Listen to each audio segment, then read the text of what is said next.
黎智英等人被控違反港區國安法案，法庭開始處理各被告求情。運輸署就申領免試簽發駕駛執照，即日開始改派電子即日籌，300個籌半個鐘就派晒。美國司法部就聯儲局總部翻新工程刑事調查聯儲局主席鮑威爾，鮑威爾認為係政治壓力。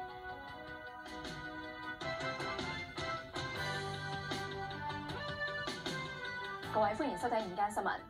壹傳媒創辦人黎智英等人被控違反港區國安法案，法庭開始處理各被告求情。